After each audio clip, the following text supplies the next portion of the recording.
सबको जय मसीह की। मैं जतिन बब्बर और आप देख रहे हैं मसीह परिवार चैनल। जैसे कि आप सब जानते हैं कि मैं इस चैनल पे प्रभु के अलग अलग दासों की वीडियोस डालता हूं, तो अगर आपको हमारा चैनल अच्छा लगता है तो आप इस चैनल को ज़्यादा से ज़्यादा सब्सक्राइब जरूर करें, ताकि आप प्रभु के वचन को सुन सके। वीडियोस को ज़्यादा से ज़्यादा शेयर करें, ताकि जिन लोगों तक वचन नहीं पहुंचा उन तक भी वचन पहुंच सके।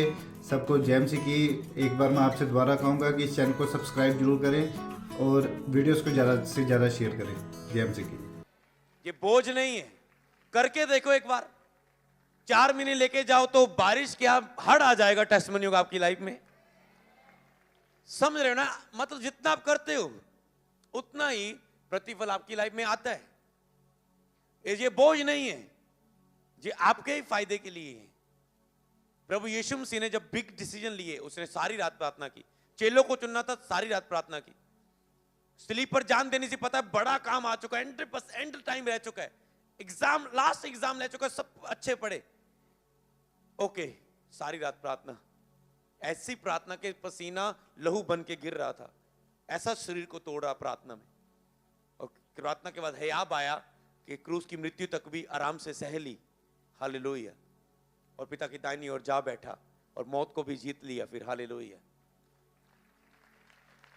क्या यीशु को प्रार्थना की ताकत पता है? अगर वो प्रभु होकर इतनी प्रार्थना करता था, आपको और मुझे कितनी करने की जरूरत है? आप समझ सकते हो हमें कितनी करने की जरूरत है उसको। तो इसीलिए आपको ये चीज समझना है। तो आपको, अगर आप रात को प्रार्थना नहीं करते, वो आपकी कमजोरी है। आपको लिखनी, ये मेरी कमजोरी है। ओके, अगर आप प्रार्थना करने के बाद बाइबल नहीं पढ़ते, लिखो ये मेरी कमजोरी है। प्रेयर की, उठ गए, काम में लग गए, बाइबल नहीं पढ़ी। अरे प्रेयर के 1 घंटे से 15 मिनट कम कर देते, बाइबल तो पढ़ते। जब प्रभु की बोलने की बात आई, तुम काम पे चले गए, अपना हाड़ा हाड़ा हाड़ा हाड़ा हाड़ा पता नहीं क्या क्या किया। ये लटरम आधा किलो प्याज, आधा किलो अदरक, आधा किलो मिर्च, आधा किलो शलगम, आधा किलो है क्या क्या आ गया। अब सर्दियों का अच्छी अच्छी सब्जी है ना। तो सभी अपनी प्राशन लिस्ट प्रभु को दी। जब प्रभु अब बात करने जा रहा है वचन से, मैंने ज्यादातर देखा जब मैं प्रेयर के बाद अगर बाइबल खोलूं, प्रभु यहोवा मुझसे बात करता है और मुझसे अपनी डायरी पे लिखता हूं। क्योंकि आत्मिक माहौल में हम उठे, अगर अभी हम बाइबल पढ़ेंगे तो हमें कुछ भेद मिलेंगे। अगर आप सोचेंगे 2 घंटे बाद बैठूंगे, फिर से आपको आत्मिक तैयारी करनी पड़ेगी। अगर आपको कुछ रेवलेशन लेना है, कुछ अद्भुत, कि एक रेमा वचन आपकी लाइफ को चेंज कर सकता है। रेमा वचन वो है जो आपको व्यक्तिगत आपके लिए बाइबल में मिलता है, वो आपको हिलाता है पूरा अंदर से। आप कह रहे हैं यही तो मेरा प्रेयर का टॉपिक था, प्रभु मैं इस विषय में क्या करूं क्या करूं क्या करूं। आपने 2 घंटे प्रेयर की, प्रेयर के बाद आपके अंदर आया और ये पढ़। प्रभु मुझे कई बार आयतें बता देता है, इतने की इतनी आयत मेरे सामने आती है और लाइन आती है और ये पढ़ना है। और जब मुझसे पढ़ता हूं, सेम वही विषय जिसे मैं रख रहा हूं प्रभु के सामने और उसका आंसर आ रहा है उसमें, सेम वो बात जो मैं जानना। समझ रहे ना? इसका मतलब प्रार्थना में जब आत्मा एक हो जाती है, लेकिन जो प्रभु की संगति में रहता है उसके साथ क्या हो जाता है? एक आत्मा।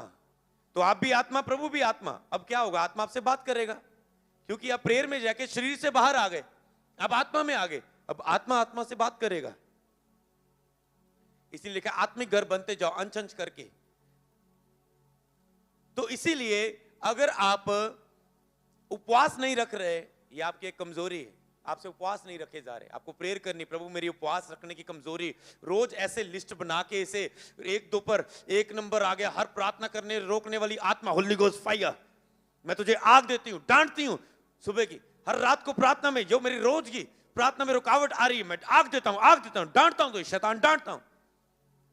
पहले विनती करो, फिर शैतान को डांटो। पहले प्रभु प्रभु मदद करना प्रार्थना करनी है, फिर अब शैतान को डांटो। 2 चीजें करनी है। एक आप अनुग्रह मांग सकते हैं, एक होता है विनती करनी, एक होता है अधिकार से शैतान को डांटना। एक होता है बीमारी के लिए विनती करनी, एक डांटना। पहले विनती करो, पहले पश्चाताप करो उसके विषय में कि मैं ये नहीं कर रहा हूं, प्रभु मेरी कमजोरी है, मुझे माफ कर। जितनी भी कमजोरियां, 3 काम करने, प्रभु इस कमजोरी के लिए मुझे माफ कर, मैं इसे छोड़ नहीं पा रहा हूं। 10 दिन हो गए कमजोरियों को लिखे हुए, महीना हो गया अभी तक नहीं छोड़ पाया, फिर आज प्रे करने जा रहा हूं, प्रभु माफ कर, अनुग्रह कर। फिर विनती करो उसके लिए, फिर अधिकार को यूज करो उसको अपनी लाइफ से कमजोरी को दूर करने के लिए, क्योंकि अथॉरिटी आपके पास है, अथॉरिटी आपके पास है। और जब तक ये चीज जो मैं आपको चीज बता रहा हूं, जितनी मर्जी चर्चे विजिट करी जाओ, जितनी मर्जी चर्च हो, ये भी जाके देखना, आ भी चर्च जाके देखना, आ भी जाके देखना, आ भी जाके देखना। जितनी मर्जी चर्च चेंज करी जाओ, इतनी मर्जी लेहन करवाई जाओ, जितनी मर्जी व्हाइट कार्ड बनाई जाओ, जब तक आपकी नींव नहीं, प्रार्थना की भेदी नहीं तैयार होगी, कुछ नहीं होगा, कुछ नहीं होगा। अरे कुछ होगा भी आपको फायदा नहीं होगा उसका। अगर वो कुछ मिला भी, वो ज्यादा टाइम रुक नहीं पाएगा। वो छुटकारा, वो दुष्ट आत्मा 15 दिन बाद फिर आने वाली है, वो बीमारी फिर से आने वाली, वो गिल्टी फिर से बनने वाली है। क्यों? क्योंकि जो चीज शैतानी है वो प्रेयर के द्वारा, किसी के अधिकार के द्वारा चल तो जाएगी, पर उसको रोके रखने के लिए आपको आत्मिक बनना जरूरी होता है, आपको प्रेयर में रहना जरूरी होता है।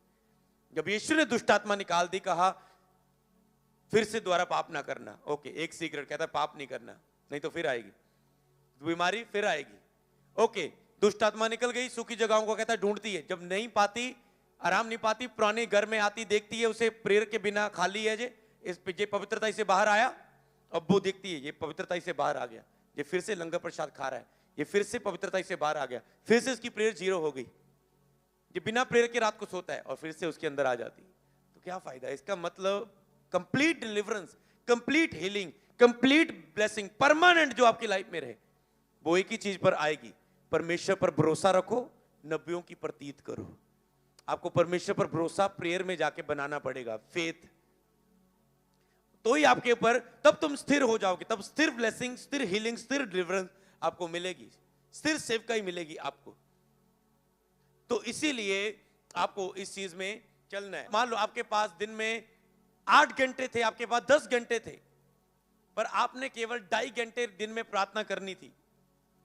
और आपने वो 8 घंटे किए, क्या किया? अपने आप से पूछो, क्या किया आपने उस 8 घंटे का हिसाब दो। तो इसका मतलब टाइम बेस्ड आपकी कमजोरी है कि सारा दिन निकल गया, कितना भी किया, अपने आप ने पूछो आज मैं की कितना? केवल 2.5 घंटे। मेरे पास 16 घंटे थे, 6 घंटे या इतने घंटे सोने के अलावा 24 घंटे से सोने का टाइम निकाल दो, सोने के टाइम के अलावा मेरे पास इतने घंटे थे, पर मैंने इसमें केवल 2.5 घंटे या 3 घंटे प्रार्थना की। बाकी दिन मैंने क्या किया? सो के बेस किया, ज्यादा सो लिया, बेस किया, फोन में बेस किया, 2 घंटे यूट्यूब में वेस्ट किए, 2 घंटे, 1 घंटा फेसबुक में वेस्ट किया, 1 घंटा व्हाट्सएप में वेस्ट किया, 1 घंटा सेल्फी लेने में वेस्ट किया, उसको पूरा एडिट उडिट करके डालने में वेस्ट किया। कितना, कहां वेस्ट किया? 1-2-3 घंटे वेस्ट किए, बस ऐसे बातें करी जा रहे हो, कभी पत्नी से, कभी बच्चों से, कभी उद्दे फालतू ही, बस इधर उधर दी गल्ला जो जिनका कोई मतलब ही नहीं है, जो कोई उत्तम ही नहीं है, जो खास ही नहीं है। सोए बैठे, इधर उधर बैठे, इधर उधर बातें की, टाइम निकला। क्या किया आपने और कैसे प्रभु आपकी लाइफ में काम करेगा? टाइम वेस्ट करना आपकी कमजोरी है। क्या लिख रहे हो आप कि मेरा टाइम वेस्ट होता है? अगर आपने आपसे पूछो, मैंने दिन बीत गया, मैंने क्या किया पूरे दिन में, मैंने क्या किया? तो इसीलिए ये आपकी क्या एक कमजोरी है, आपकी ये कमजोरी है। तो इसीलिए आप लेट सोते हो, आपकी कमजोरी है, जिसको आपको फायर देने। आप लेट उठते हो, आपकी कमजोरी है। अगर आप 6-7 घंटे से ज्यादा सो रहे हो, 8 घंटे सो रहे हो, 9 घंटे सो रहे हो, घंटे चेक करो कितना आप सोते हो, तो इसका मतलब वो आपकी कमजोरी है जो आपके टाइम को छीन रही। तो कोई तो व्यक्ति बेला है, उसको पता मैं कोई काम तो नहीं करता, सुबह शाम से प्रेयर करता हूं, उसका हिसाब उसके हिसाब से लिया जाएगा कि तेरे पास ओके 16, 4, 20 और 24, 16 घंटे तेरे पास, तू 8 घंटे चल सोया, 16 घंटे थे तेरे पास, तूने क्या किया? सिर्फ 1 घंटा प्रार्थना। अगर आप बिजनेसमैन है, प्रभु आपके उसके हिसाब से, अच्छा ठीक है, तूने 8 घंटे बिजनेस में लगाए, अब 8 घंटे का हिसाब दे आत्मिक रूप में। समझ रहे हो मेरी बात?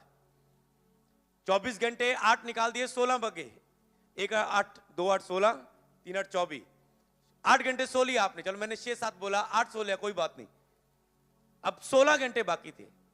16 घंटे अगर तो आप बेले हो, बेलड़ हो कह सकते हो, अगर आलसी हो, चीटियों के पास नहीं जाते, ध्यान नहीं देते कि वो कितनी मेहनत करती है, तो आपको 16 घंटा का हिसाब देना पड़ेगा। नहीं मैं प्रभु च बदना चाहता, मैं को काम नहीं करना चाहता, तो फिर 16 घंटे का हिसाब दो। ठीक है ना करो काम, फिर वो एकदम ब्लेसिंग दवेगा था, वो बड़ी ब्लेसिंग आएगी। फिर 16 घंटे प्रभु ना बिताओ ना, 16 घंटे आपके पास थे, चलो ठीक है 16 से मैंने कहा 6 घंटे रेस्ट भी कर लो, फिर भी 10 घंटे आपके पास प्रभु को देने के लिए प्रेयर, वचन संगति, वचन सुन लिया, अनॉइंटेड वीडियोस देख ली, बुक्स पढ़ ली, अनॉइंटेड कुछ भी आपने आत्मिक क्रिया में बिताए। पर सोच के देखो कितना बेस्ट टाइम होता है। तो जो बिजनेसमैन है वो तो अच्छा 8 घंटे उसने बिजनेस पर लगा दिए, 4 अपनी लाइफ को भी देने हैं, फिर भी 4 घंटे उसके पास अब बचे हैं।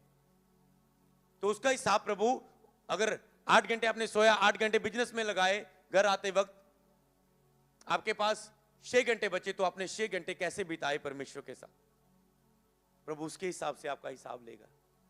तो इसका मतलब ये कमजोरी है आपकी, लेट उठना। आपके पास पता है मैं बिजनेसमैन हूं, तो आपकी ये कमजोरी है कि मैं अपना टाइम बचाऊं सोने और उठने के बीच का सिस्टम करके। हालेलुया। तो इसीलिए आपको इन सभी ऐसी बहुत सारी बातें हैं। इसी तरह आप मनन करेंगे, मैं इसमें ज्यादा नहीं बढ़ूंगा क्योंकि ये इतनी इजी चीज आप प्राप्त कर सकते हो अपने लिए। जी मैंने हैंड दे दिया आप, क्योंकि आपको लगता है कमजोरी मतलब व्यभिचार, नशा, गुस्सा, आंधा। आपको ये पता नहीं ये कमजोरियां हैं आपकी। सबसे बड़ी कमजोरियां तो ये है जो आपको प्रभु की उपस्थिति में बढ़ने से रोक रही। हर एक रोकने वाली वस्तु, उलझाने वाले पाप को दूर करके सिद्ध करने वाले यीशु की ओर बढ़ो लिखा है। ये चीजें आपको रोकती है, ये चीजें आपको उलझा रही है और आपको पता भी नहीं लग रहा है, आपका शैतान ने टाइम टेबल आपका सेट किया हुआ है। और जब तक आप फायर प्रे करके इस टाइम टेबल को डिलीट नहीं करोगे और न्यू टाइम टेबल आत्मा से प्राप्त करके नहीं बनाओगे, तब तक ये बंधन और क्लेश में आप जीते रहोगे। हालेलुया। इसी तरह प्रेयर टॉपिक्स है आपके अपने लिए प्रेयर टॉपिक्स, आपके आत्मिक जीवन के लिए प्रेयर टॉपिक, आपकी आर्थिक लाइफ के लिए, आपका बिजनेस है, जॉब है, उसके लिए रोज प्रेयर टॉपिक, आपके परिवार के लिए आपका प्रेयर टॉपिक, आपकी सेवकाई के लिए, आपकी चर्च टीम के लिए आपका प्रेयर टॉपिक, आपकी जो जरूरतें, जो नीड्स हैं उनके लिए प्रेयर टॉपिक, जो आपको चाहिए, आपकी चर्च की नीड्स है उसके लिए प्रेयर टॉपिक्स, आपके रिश्तेदार हैं उनके लिए प्रेयर टॉपिक, आपके बहुत सारे प्रार्थना के विषय, आपकी कमजोरियों के लिए आपके प्रेयर टॉपिक।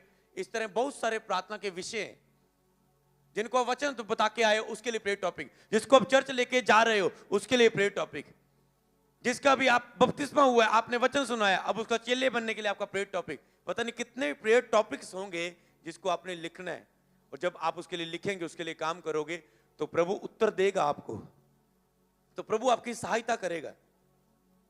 तो इसी तरह, और मैं आपको बताता हूं, और जो आपकी कमजोरियों की लिस्ट होगी और जो आपकी प्रेयर टॉपिक की लिस्ट होगी, मैं प्रार्थना में उसे याद रखूंगा आपके लिए।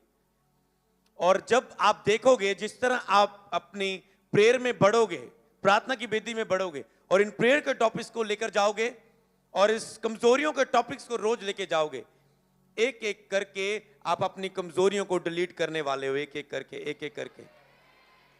और जब एक एक करके आप डिलीट करोगे, इधर प्रेयर रिक्वेस्ट आपके बढ़ने वाले हैं, एक एक करके और लिखेंगे आप, और लिखेंगे, क्योंकि ऊपर पूरे होते जाएंगे, पूरे होते जाएंगे। जब सब पूरे हो जाएंगे, आपको रहेगा प्रभु और कुछ नहीं चाहिए, बस अब तू ही चाहिए, तेरी हुजूरी चाहिए। हालेलुया। तो इसीलिए आपको इसके लिए फाइट करनी है, लड़ना है इसके लिए। हालेलुया। अगर हम वचन में से पढ़े, भजन संहिता उसका 1 अध्याय उसकी 1 आयत से हम पढ़े, तो वहां पर लिखा है, ओके आप स्क्रीन की ओर नोट कर सकते हैं, क्या ही धन्य है वह पुरुष जो दुष्टों की जुक्ति पर नहीं चलता और ना पापियों के मार्ग में खड़ा होता है, ना ठट्ठा करने वाली मंडली में बैठता है। इसमें क्या मिला आपको? अगर आपकी संगति गलत है, ठट्ठा करने वालों के बीच में बैठते हो, चुगली करने वालों के बीच में बैठते हो, दुष्टों की जुक्ति पर, पापियों के मार्ग में खड़े रहते हो, ठट्ठा करने वाली मंडली में बैठते हो, तो इसका मतलब आपको अपनी संगति के लिए प्रेयर करनी है, चौकस रहना है। प्रभु मैं गलत संगति में हूं, मेरे दोस्त चेंज हो जाएं, मुझे आत्मिक लोगों के साथ संगति करने का मौका दे, मुझे आत्मिक दासों के साथ संगति करने का मौका दे, मुझे आत्मिक प्रेयर योद्धों के साथ संगति, क्योंकि उनके साथ संगति करने से आप आत्मिक बातों को सीखोगे। हमेशा आपको उसकी संगति करनी है जिससे आपको सीख सको, जो आपसे बड़े लेवल का हो। एक तो आपको उन लोगों से संगति करनी है जो आपके छोटे लेवल के हैं आत्मिक जीवन में, ताकि जो आप उन्हें कुछ सिखा सके, बता सके, शेयर कर सके। एक आपकी लाइफ में संगति के वैसे लोग होने चाहिए जो आपसे बड़े लेवल के हैं, बड़ी लेवल की स्पिरिचुअल लाइफ है उनकी, प्रेयर लाइफ है उनका, आत्मिक बुजुर्गी है उनके ऊपर। तो आपको उनके, वो आपके फ्रेंड्स हो, आपके आत्मिक चर्च हो, तो आपने अपनी संगति के लिए प्रेयर करनी है। अगर 2 आयत में पढ़ेंगे, परंतु वह तो यहोवा की व्यवस्था से प्रसन्न रहता है और उसकी व्यवस्था पर दिन रात ध्यान करता है। एक तो मतलब आपको बाइबल से प्रसन्नता होनी चाहिए, खुशी होनी चाहिए बाइबल पढ़ने की, मेरे टाइम निकले मैं बाइबल पढ़ूं, और उसकी दिन रात ध्यान करता है। दिन और रात व्यवस्था पर ध्यान करता है। ध्यान करना मतलब ध्यान लगाना, मतलब मनन। जब आप प्रेयर टॉपिक पर अकेले जाके बैठते हो, आप ध्यान करते हो। आप प्रेयर रिक्वेस्ट लिखते हो, अपने आप ध्यान करते हो। अपने आप से बात कर रहे हो, आप ध्यान कर रहे हो। बाइबल पढ़ रहे हो, आप ध्यान कर रहे हो। मतलब कैसे प्रेयर कर सकते हो? मान लो आपकी बाइबल है, मैं बताऊंगा, सिस्टर बाइबल देना कोई भी, ओके। आप भजन संहिता अगर आप पढ़ें, ओके, जो भजन संहिता है, जो नीति वचन है, ये आपकी प्रार्थना है। 2 घंटे तो आप इससे प्रेयर कर सकते हो। मान लो आपने भाई भजन संहिता पढ़नी शुरू की, ओके, परंतु वह तो यहोवा से प्रसन्न रहता है और उसकी व्यवस्था पर दिन रात मनन करता है। हे प्रभु, मैं आपकी व्यवस्था पर दिन रात मनन कर पाऊं प्रभु, मैं आपकी व्यवस्था से प्रसन्न कर पाऊं प्रभु, मैं आपके वचन से प्यार कर पाऊं प्रभु, प्रभु मैं दिन रात उसमें प्रसन्न रह पाऊं। पिता परमेश्वर मेरी मदद करे, मैं प्रसन्न रह पाऊं, दिन रात मैं ध्यान कर पाऊं प्रभु, मेरी बाइबल पढ़ने की ना पढ़ने की इस कमजोरी को दूर करे प्रभु, मैं पढ़ सकूं इसे। ओके, आगे लिखा है, वह उस वृक्ष के समान है जो बहती नदियों की नालियों के किनारे लगाया जाता है और वह अपनी ऋतु में फलता है। हे प्रभु, मैं अपनी ऋतु में फल सकूं। हे प्रभु, मैं अपनी ऋतु में समय के अनुसार फल दे सकूं। मेरे फल में डिले ना आए, देरी ना आए पिता, मेरी बुलाहट में देरी ना आए पिता, मेरे समय में मैं ऋतु के अनुसार फल सकूं, समय के अनुसार मैं फल सकूं, तेरी इच्छा के अनुसार। जितने मर्जी वचन पढ़ो, आप पढ़ते जा रहे हो, आपको लग रहा है मैं 10 पन्ने पढ़ दूंगा मेरा वीजा लग जाएगा, ऐसा कुछ नहीं होने वाला। आपको उन वचनों को पढ़ो और उस जो वचन लगता है इस वचन से मैं प्रेयर करूंगा। मान लो यहां पर लिखा है धन्य है 12 आयत में 2 की 12, धन्य है जिसका भरोसा प्रभु पर है। हे प्रभु, मेरा भरोसा तेरे ते हो जाए। हे परमेश्वर, मैं भरोसा अपने पैसे ते ना करा, अपनी ताकत ते ना करा, अपने बल उत्ते ना करा, लोका उत्ते ना करा प्रभु, मेरा सहायता करने वाला तू है पिता परमेश्वर। मैं तेरे उत्ते भरोसा करदा हूं प्रभु, मेरा भरोसा तेरे उत्ते वधे, मेरा विश्वास तेरे उत्ते वधे प्रभु। आप प्रेयर कर सकते हो, भजन सहायता लेके बैठ जाओ, आप खुली आंखों से प्रार्थना कर सकते हो। अपने बिजनेस पे बैठे हो, दुकान पे बैठे हो, कहीं भी बैठे हो, निकालो, ये प्रेयर ही है, स्तुति है, इसे बोलते जाओ और दिल से बोलो। अगर आपको कोई शब्द नहीं मिल रहे, नीति वचन बुद्धि की बातें मिलेगी उसमें आपको। हे मेरे मनुष्य, तू अपनी समझ का सहारा ना लेना। आप वहां पर हाथ रखे, हे प्रभु, मैं अपनी समझ का सहारा ना लूं, मैं हर काम तुझे याद करके तुझसे पूछ के करूं, मेरी ये आदत बन जाए पिता। हर छोटा बड़ा काम पिता परमेश्वर, पवित्र आत्मा में आपको आगे लेके चलूं, मैं आगे ना चलूं, मैं आपके साथ चलूं। पवित्र आत्मा मेरी मदद करे। आप प्रेयर करते हो, इसीलिए आपको आज शिक्षा पानी है, सीखना है ऐसे कामों को करना। आपने बहुत सारी बातें आज लेके जा रहे हो, करने वाला कुछ फैसले, आप कमजोरियों की लिस्ट बनाओगे, आप प्रेयर पॉइंट की लिस्ट बनाओगे, आप ऐसे नीति वचन से और भजन सहायता से, क्योंकि ये प्रार्थना इसमें आपको मिलेंगी बहुत सारी, अब इसके द्वारा प्रार्थना ही कर सकते हैं। हालेलुया। तो इसलिए जहां भी आप भजन सहायता पढ़ते जाएंगे, आपको प्रार्थना के टॉपिक मिलते जाएंगे। हालेलुया। इसलिए यहां पर लिखा 3 अध्याय की लास्ट लाइन में, इसलिए जो कुछ वह पुरुष करे वह सफल हो। आप कह सकते हैं, हे प्रभु, मैं जो भी कर रहा हूं सफल होवे, मैं जो भी काम कर रहा हूं सफल होवे पिता, मैं जॉब ते जामा मैं सफल होवा, मैं घर तो अंदर आमा सफल होवा, बाहर जामा सफल होवा, मैं जो भी काम कर रहा मेरे काम सफल होन प्रभु, मेरे काम मेरे मार्ग सफल होन। आप जो कुछ भी करे वह सफल होवे पिता, इसके लिए मैं तेरी व्यवस्था से दिन रात मनन करूं, ध्यान करूं, ताकि जो कुछ मैं करूं वो सफल हो, सफल हो, सफल हो। ऐसे आप प्रार्थना ही कर सकते हो। कितना टाइम आप प्रेयर में बिता सकते हो प्रभु के साथ, भजन सहायता पढ़ पढ़ के, नीति वचन पढ़ के, करो रख के हाथ, एक वचन पढ़ो उसके लिए प्रार्थना करो, ये वचन क्या आपको सिखा रहा है। अगर कोई कमजोरी मिल रही है, उस कमजोरी को जाने के लिए प्रार्थना करो। अगर कोई प्रार्थना का विषय मिल रहा है, उसके लिए प्रेयर करो। प्रभु की स्तुति करने के लिए कोई अच्छा लफ्ज मिल रहा है, उसे लिख लो, उसे नोट कर लो अपनी कॉपी पर, और अपनी पर्सनल प्रेयर मेल के लिए याद कर लो उसे, और जो प्रार्थना में आंखें बंद करके बैठो उन वचनों को बोलो। तो इसीलिए बहुत सारे वचन आप बाइबल में याद कर सकते हैं जो प्रेयर में यूज होने वाले। जब भी बाइबल पढ़ो नोट करो, अच्छा ये वचन मैं याद कर लेता हूं। मैं जब मसीह में बता, मैं रट्टे लाना उनसे पूरे वचन दे, तुम जगत की ज्योति हो, तुम्हारा उजाला मनुष्यों के सामने चमके, तुम तांजो तुम्हारे भले कामों को देखकर लोग परमेश्वर की वडियाई करें। ये रट्टे लाए, ये याद किया है पूरा। ये ऐसा नहीं है, ये ऐसे जब नया आया था तो ऐसे याद करते थे, तो आज वो प्रीच करने में हेल्प दे रहे हैं मेरी। हालेलुया। समझ रहे ना? तो आज जब हम प्रीच करते तो वो वचन हमारे अंदर आते हैं, अंदर से निकलते हैं। अगर आपने याद ही नहीं किया तो आप बाइबल ही खोलते रहोगे, एक शारीरिक प्रचारक बन जाओगे। तो इसीलिए आपके अंदर वो उसे आपने याद करने वचन को, प्रेयर में यूज होने वाले वचन याद करो, उसे प्रार्थना में यूज करो। आपको फैसले करने, कुछ करना है। अगर आप कहेंगे, अगर फैसले आप नहीं करोगे, अगर हम भजन संहिता पढ़े, हम यहाँ पर लिखे बहती नालियों के निकारे किनारे लगाया गया, ऋतु में फलता है। आपको अपनी ऋतु में टाइम के अनुसार फलना है, जरूरी है। अगर आप प्रेयर वचन में रहोगे, आप समय अनुसार फलोगे, मतलब आपकी मैरिज टाइम पर होएगी, आपकी ब्लेसिंग टाइम पर आएगी, आपकी हर आशीष आपको टाइम पर मिलेगी, ग्रेस के द्वारा मिलेगी। आप ऋतु के अनुसार फलेंगे, आपकी सेवका भी फलेगी, आप हर एक समय के अनुसार फलोगे। अगर आप दिन रात ध्यान करोगे, प्रसन्न रहोगे उसकी उपस्थिति के साथ बैठने के लिए, ऋतु के अनुसार, गॉड टाइम, बेस्ट टाइम के अनुसार हर चीज आपकी लाइफ में आती जाएगी। आपको कष्ट नहीं करना पड़ेगा, जोर नहीं लगाना पड़ेगा। उसके पत्ते कभी मुरझाते नहीं, इसलिए जो कुछ करे पुरुष वो करे, वो सफल होता है। अगर आप चाहते हैं आप जो कुछ करे वो सफल हो, तो आपको प्रभु के साथ लिपटे रहना जरूरी है। हालेलुया। ओके, 2 की हम पढ़ेंगे, भजन संहिता 2 की 11। कहता डरते हुए यहोवा की उपासना करो और कांपते हुए उसमें मगन हो। मतलब सीरियस हो, सीधा कह सकते हो, प्रभु के साथ सीरियस हो जाओ। डरते हुए यहोवा की उपासना करो और कांपते हुए उसमें मगन हो। डरते हुए उसकी उपासना करो। आज प्रेयर ना की, कोई डर नहीं। एक रात प्रेयर नहीं की, कोई डर नहीं है। डरते हुए उसकी उपासना करो, कांपते हुए, सीरियस होकर जब प्रेयर में बैठ रहे हो। पहले लड़ना ही पड़ता है शरीर में, एक शरीर की पहले फाइट वाली प्रेयर आती है, जिसमें आपको 1 घंटा पहले, आपको 1 घंटा तो आधा घंटा आपको शरीर से लड़ने को लग जाता है। जो आप इधर उधर संसार में रहकर आए हो, फेसबुक देखा, यूट्यूब देखा, ये देखा, वो देखा, इसकी बात सुन ली, उसने क्या बोला, ये सुना, वो सुना, अब वो दिल में बातें। इसलिए जब आप प्रेयर में जाते हो तो आपको लड़ना पड़ता है शरीर से, और ध्यान खींचे जाते हैं आपके। फिर 1 घंटा आधा घंटा जब आप निकलते हो आगे वर्शिप करते हुए, फिर ये ध्यान खत्म हो जाते हैं। फिर आपकी आत्मा मेल करना शुरू कर जाती है परमेश्वर की आत्मा के साथ, क्योंकि अब सब कुछ क्लियर करके अब आगे बढ़ रहे हो। इसलिए जब प्रार्थना के वक्त ध्यान खींचे जाएं, कई लोगों का ये टॉपिक है, प्रश्न है कि मेरा ध्यान भटकता है प्रार्थना के वक्त, इधर उधर मैं चले जाता हूं, तो क्या करना है? यहोवा का डरते और कांपते हुए उसमें मगन होना है। डर रखना है कि उपस्थिति में किधर जा रहा हूं। आपको सीरियस होना है, उसमें सीरियस होना है उसके में। अगर आप ध्यान इधर उधर गया भी, आप घूम के आ जाओ वापस। आपको पता है, ठीक है, ओ मैं किधर गया, होली गोस्ट फायर, ध्यान भटकाने वाली आत्मा, चली जा चली जा। अब फिर लग गए, फिर 15 मिनट निकल गए। पहले तो 5-5 मिनट में हुआ, 15 मिनट निकले, फिर 20 मिनट के बाद ध्यान इधर उधर चला गया।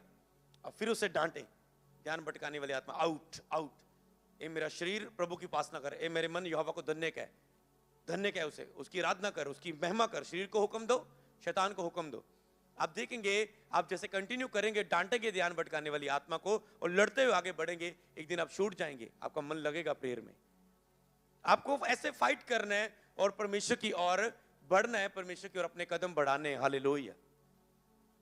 तो मेरा कहता है, ऐसा ही करने से तेरे सब काम सफल होंगे और तू प्रभावशाली होगा। हालेलुया। इसलिए जो बातें मैं आपको सिखा रहा हूं, ऐसा करने से आप सफल होंगे और आप एक प्रभावशाली व्यक्ति बन जाएंगे। हालेलुया।